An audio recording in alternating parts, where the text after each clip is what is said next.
Hey guys, and welcome to this edition of Scribe's Garage. Today we have the Gladiator in the garage, and we're going to be installing a trailer brake controller. So if that's something you're interested in, stick around and we'll get into it. Alright, so let's get into it. So today we're talking about trailer brake controllers for the Jeep Gladiator. One of the great things, to me the selling points of the Jeep Gladiator is that it's got a really good factory tow rating, depending on your configuration, 6,000 to 7,600 with the max tow package. That's all great, except they don't come with a factory installed trailer brake controller. And the unit from Mopar, the add-on accessory, is not available for whatever reason. It keeps getting delayed on the release date, so who knows if or when that will become available. Fortunately, there are a couple of good options in the aftermarket. There are probably two of the most popular ones are either this one, which is the one I went with, is the Redarc Tow Pro Elite, or also Kurt makes the Spectrum, and they both are progressive controllers. The nice thing is you can mount the control module under the dash so you don't see it.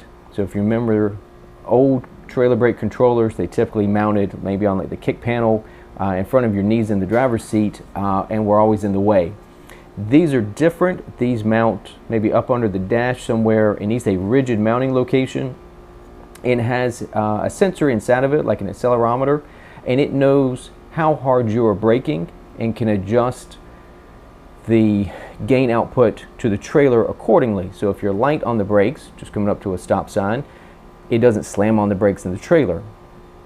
Flip side, if you're hard on the brakes, it applies a firm braking to the trailer as well, so it's proportional to how hard you're braking inside the vehicle. So that's nice. And both the Redarc Tow Pro Elite and the Kurt Spectrum function the same thing.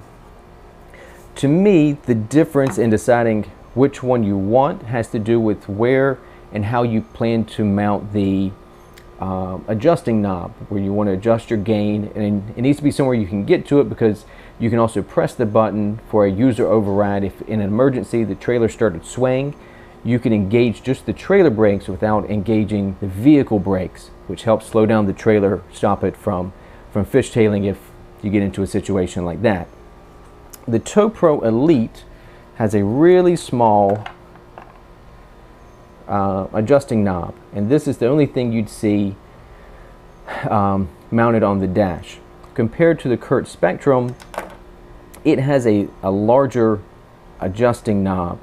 The benefit to it is that it can be flush mounted. So if you had a lease vehicle where you didn't want to drill something into the dash, you can use their included two-sided like 3M tape and stick it to the dash. Now you would see the wire going from the knob to the controller.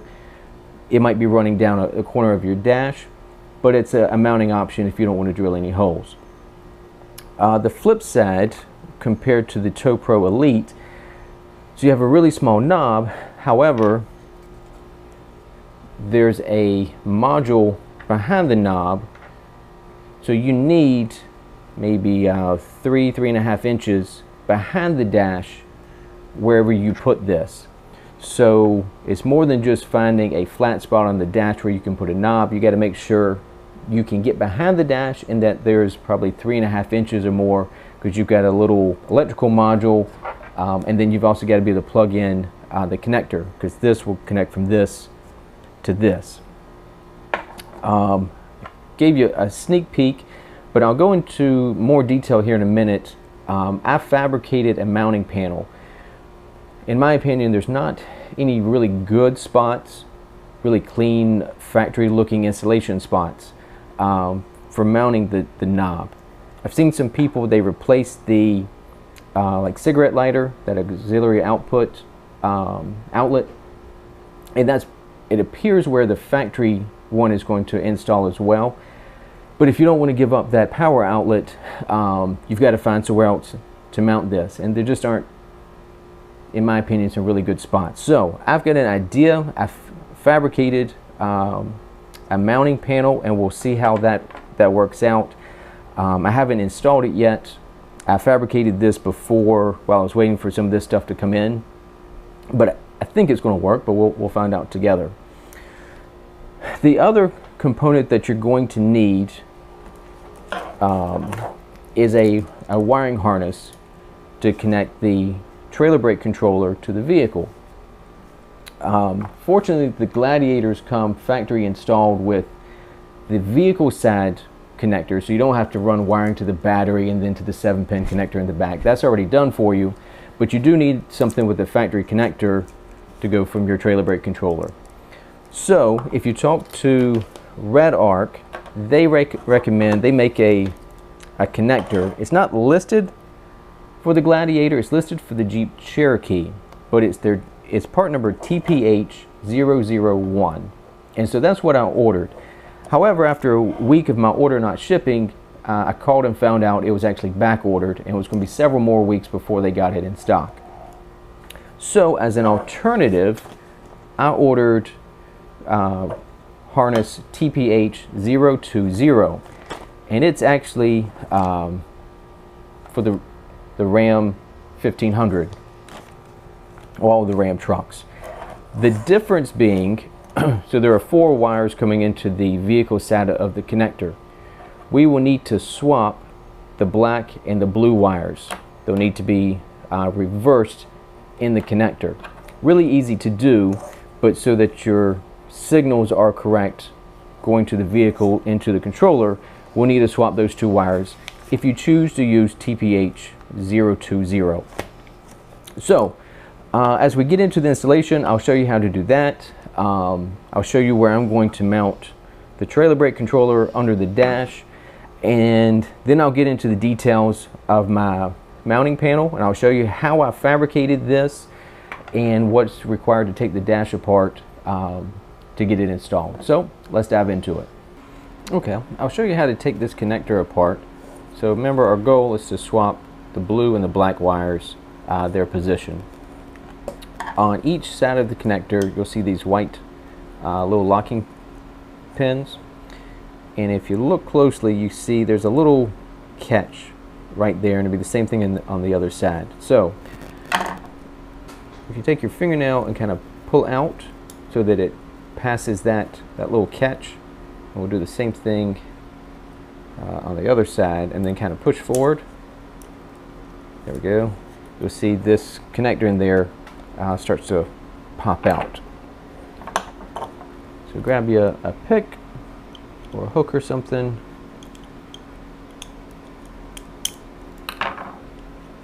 There we go, and that pops out pretty easy. So set that to the side. Now let's see if I can get the camera so you can see in there. Don't know if this is going to focus, but if you look directly above each of the pins towards the back, and you'll need kind of a precision flathead, there's a little tab. You kind of press it in and lift. At the same time, we're going to pull on the wire, and we'll pull that pin out. So let's see if I can do this.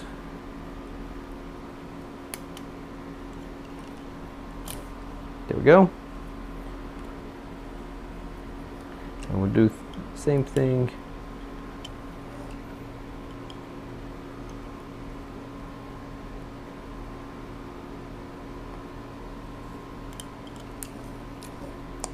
There we go. It was more stubborn than it needed to be. So we'll swap the 2 pins.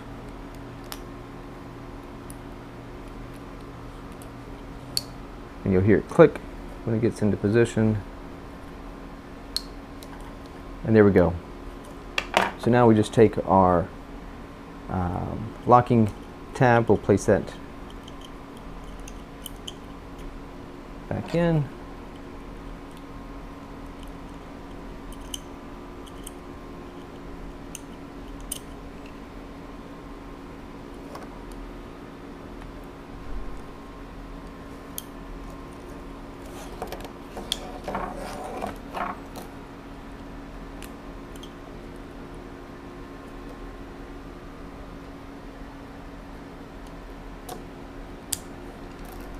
There we go.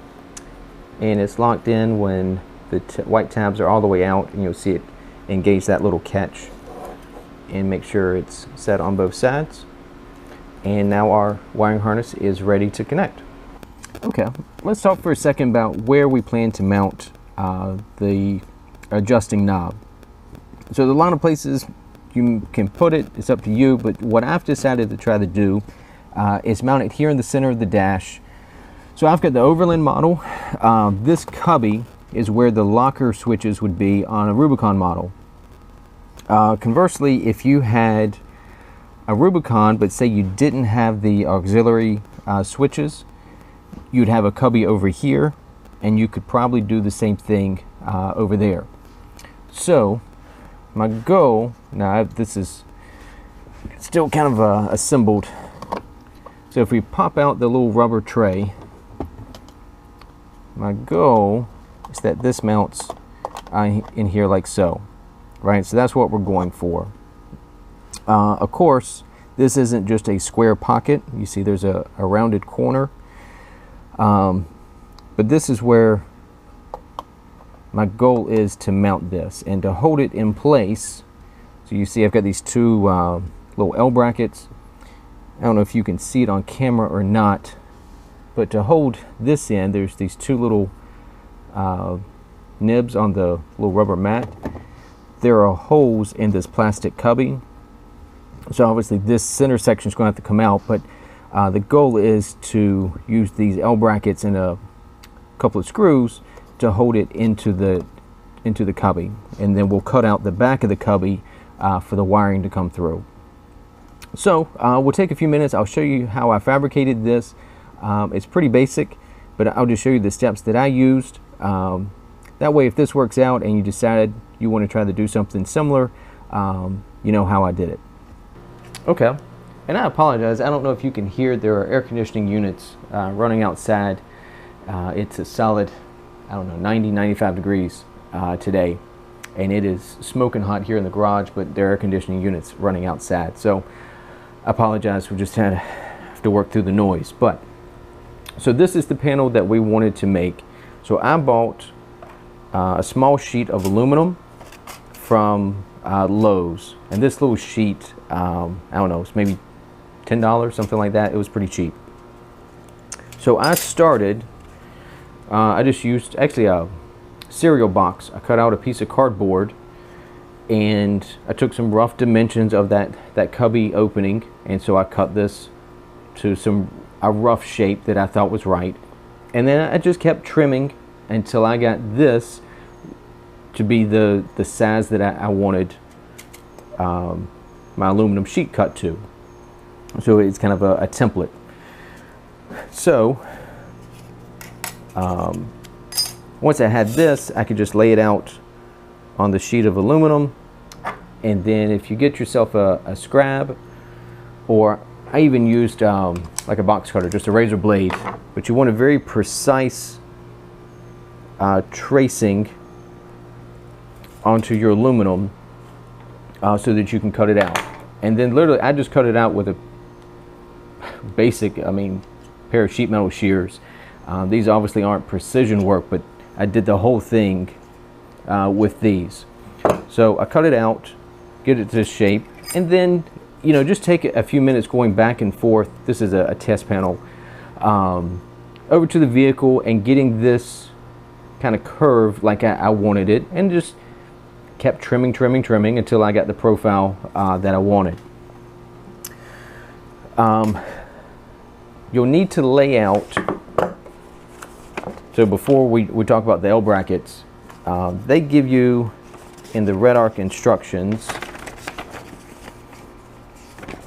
some nice dimensions for the hole spacing, because there's a small hole up here for a little LED that lights up and shows you where you've got your knob adjusted to, and then a larger hole that the knob itself comes through.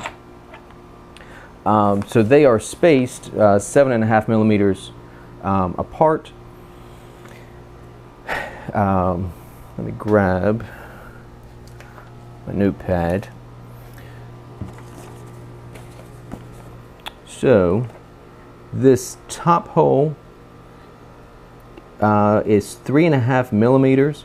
Now you may not have drill bits that are metric.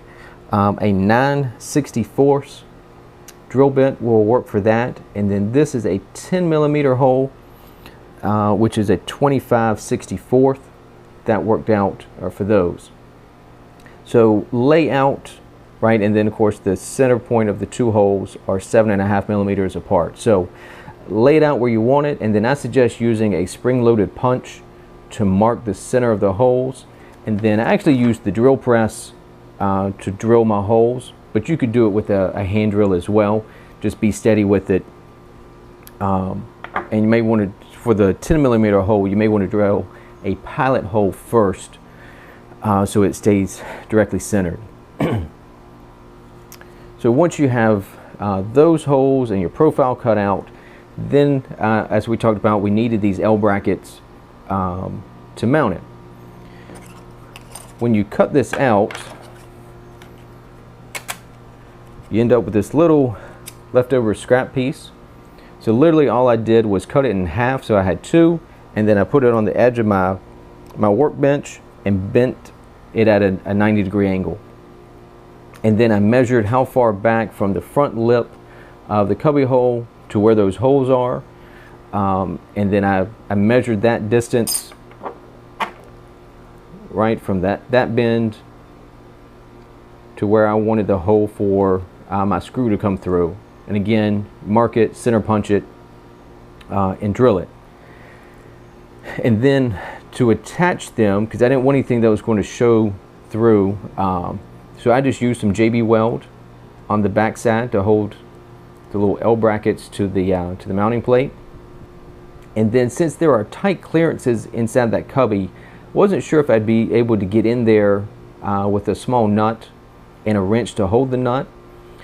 So I just placed the nut on there, and I JB welded it to that little L bracket as well. A tip, so what I did, I ran the screw through into the nut through the L bracket. That just helps make sure the nut is concentric to the hole that you just drilled for the screw. That way it's properly positioned before you JB weld it on there. That'll help make sure the nut's correctly positioned. Though make sure once you smear some JB weld in there and it starts to set, back out the screw. Otherwise you may, if it gets on the threads, it'll JB weld your screw to the nut, and then you won't be able to get it out and the whole thing is trash. So be mindful of that. Then the final step, I had to decide what sort of finish I wanted on it. Now while the trim inside the Jeep does have some brushed aluminum, and this obviously is aluminum, it's not really a nicely finished piece of aluminum, right? It gets scratched as you're working on it, scratched sitting there on the shelf in Lowe's. So I decided to do a wrinkle finish. So I bought a can of VHT Wrinkle Plus. A lot of times this gets used for like valve covers and stuff like that. And if you haven't used it before, because I had not used the wrinkle paint before, I suggest making a test piece. So that's what this one is. As you apply it, you spray 3 coats 5 minutes apart. So you come across it, you go this way, and then you go diagonal. And the amount of wrinkle seems to be proportionate to how much paint you apply, how thick each coat is. So if you want less texture, maybe don't go overly heavy. If you really like the textured look, maybe a little extra. And make sure you get the edges as well, because right, you don't want the aluminum showing through. When you first apply the wrinkle paint, it doesn't wrinkle immediately. It goes on like regular spray paint. I use my heat gun on low, and make sure you keep some distance. Don't concentrate it on it. I think the first time I did it, I don't know if you'll be able to see, it almost like blistered the paint in a couple of spots. And I think it was because I had the heat gun just a little too close. And it only takes, I don't know, a minute, maybe 2 minutes, and all of a sudden you'll see the wrinkle go across it. It's like a chemical reaction. The paint's not fully cured at that point, just the wrinkle portion of it's finished. You still need to let it dry 24 hours or whatever before you start handling it. So I did a test run. It kind of blistered, so I flipped it over. I did the other side. This turned out really well. So I felt confident in what I was doing. So when I did the final, I think this turned out really well. It's a nice wrinkle finish. It's an even look. And I think this will look nice in the vehicle and not attract any attention. So that's how I made this bracket. I guess for our next step, I'll show you how to take apart the dash, because we need to get those cubbies out, because we got to run the wiring through the back, so we'll have to drill a hole in the cubby, and then we also need to mount this to that cubby as well. So that's the next portion of this. We'll go to the vehicle and get started with that. Okay, we're in the vehicle. Obviously the goal is going to be to take out this centerpiece. Fortunately, like, all of this stuff just clips in.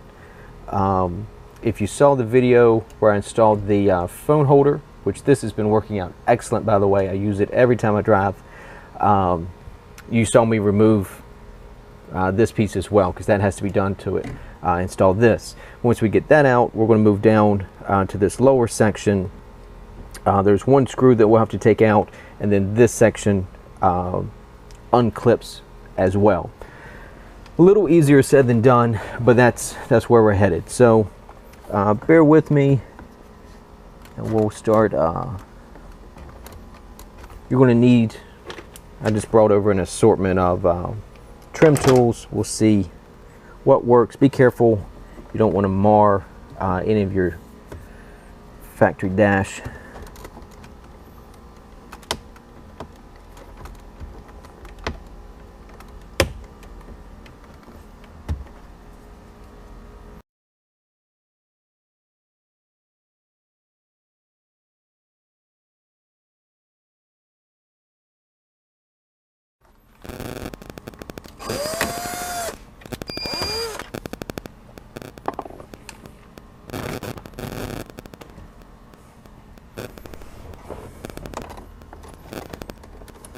Alright, and I haven't taken this portion out before, but again, it's the same type of clips, if you can see that.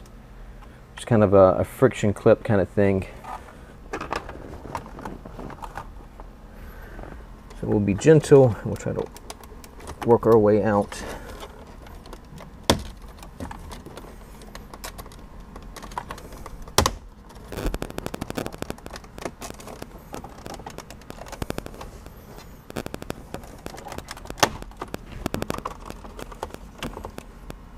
Go.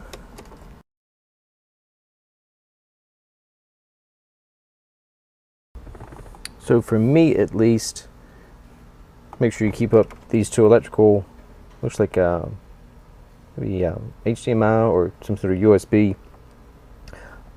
Gray is on the left, black is on the right. Okay, so once you get a couple of these loose, you can kind of pull and lift this up and out. You may want to put a towel down so you don't scratch the face. There are 3 connectors over here for this media port. There's a gray connector and then 2 USB that plug in here. There's also the cigarette lighter, the auxiliary power outlet. That's got a connector. And then there are 2 more connectors. One for your window switches, and then since mine has the auxiliary switches, there's a connector back there for that as well. But actually, I don't need to take all of that apart at the moment. I just want to get this cubby off. So let's set it like that. And they are a 7/32, it appears. There's, I don't know if you can see that or not, there's a bunch of little screws that hold this in. So let's see if we can.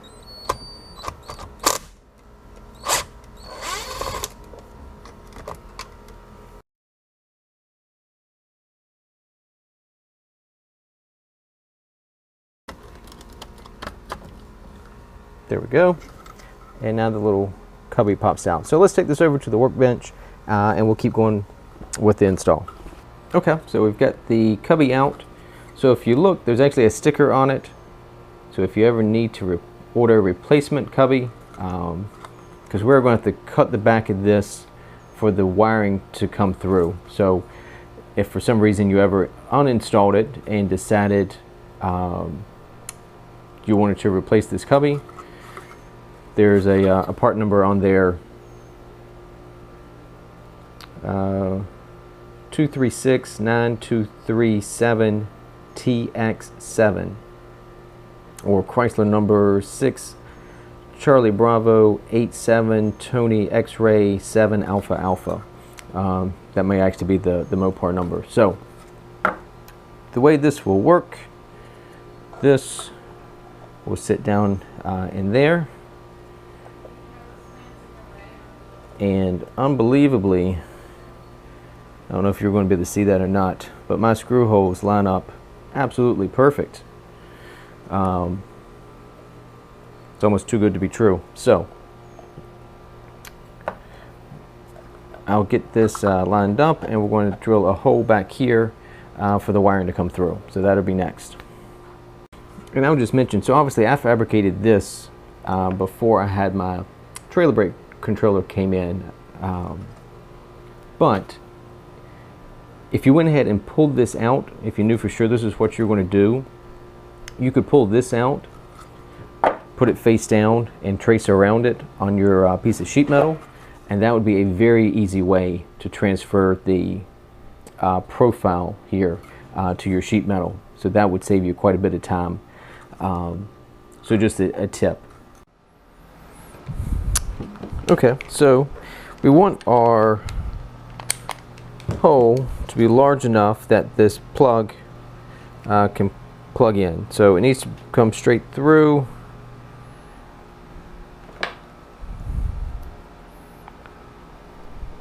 Just going to eyeball this initially.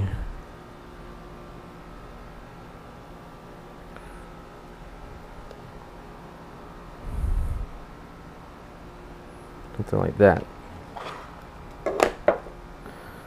So I'm going to drill pilot hole.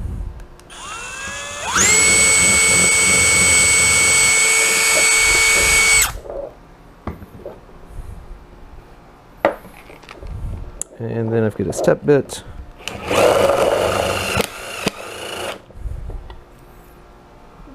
And I'm going to do this over the trash can, so be right back. Alright, so drill the hole in the back. If you don't have a step bit, I highly recommend getting some of these. They are useful for all kinds of things. So anyway, the hole drilled. This passes through pretty easy. So let's grab our connector.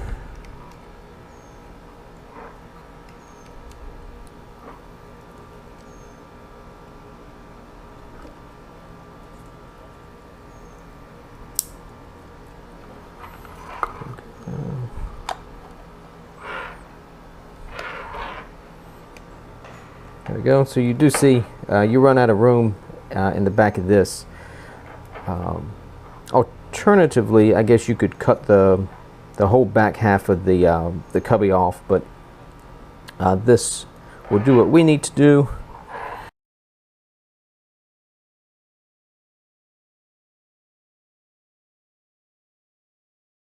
So, needed to go ahead and tentatively run my cable.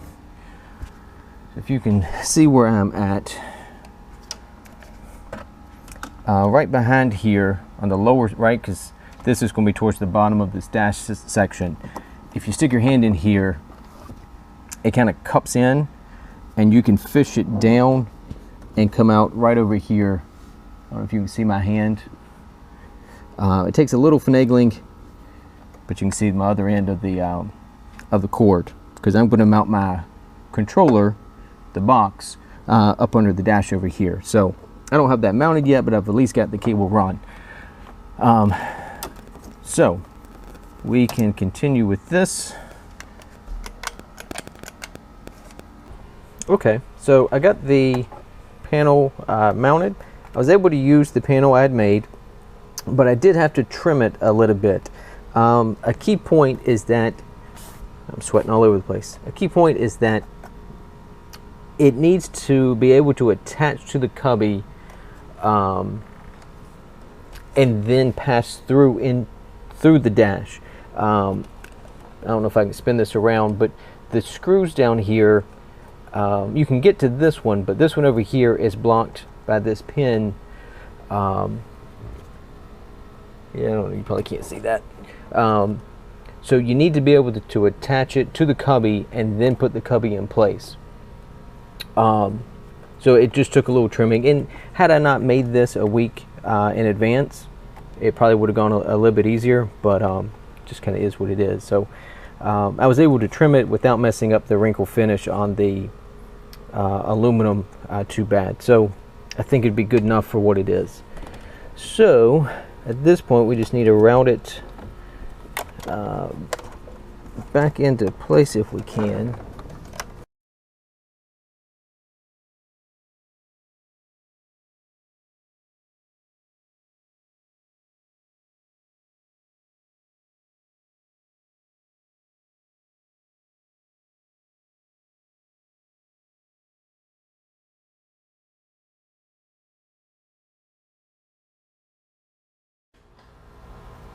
Okay, and here's what the panel looks like as a final installation. Shine a flashlight on it so you can see it maybe a little better. But the panel fits in there pretty well. Looks like a relatively factory install, and you do need to be able to get to it. You can change the modes like that, or press and it activates the trailer brakes manually. So now that we've got this in place, we can move on with mounting the actual controller itself. Okay, you're also going to need to locate the factory wiring harness. It's in place, but it's taped up out of the way. So this rod that you see right here, this black rod, this is the brake pedal. If you follow that up,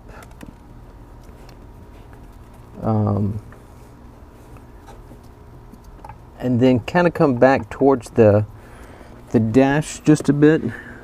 Yeah, there we go. That's the connector right there. So I may have to cut the tape, unless I can rip it with my hand. But either way, I've got to get that connector down.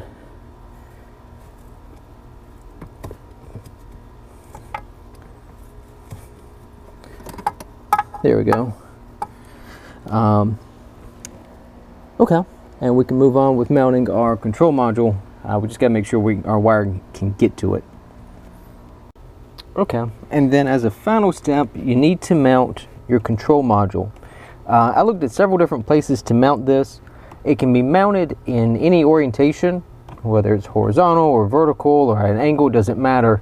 But it has to be a rigid mount. It can't be something that's going to move. So don't zip tie it to a wire loom or something that could swing or move. In the end, I decided there's this hard plastic panel that the gas pedal switch mounts to. Got to make sure it's out of the swing arc of the brake pedal. But I used a couple of self-tapping screws to mount it, and so that's a good for a mounting location. And then of course you plug in your two wiring harnesses, and then I use some zip ties to tie up the excess wiring. That way it doesn't get tangled in your foot. So at this point it's completely installed. I will mention some people look at mounting it here, maybe to this cross brace. I didn't feel like I quite had enough room to get it to mount, because this panel comes back in place and it's got these tabs on it. Even if I cut those off, I felt like it was going to be really tight getting, because the harnesses come in from each side of that module, and they rubbed these two braces, and I just didn't love that mounting position. So that's why I went lower up against the firewall. But I have seen some other people make this work, so that's another option. Again, this panel just has the little white friction clips.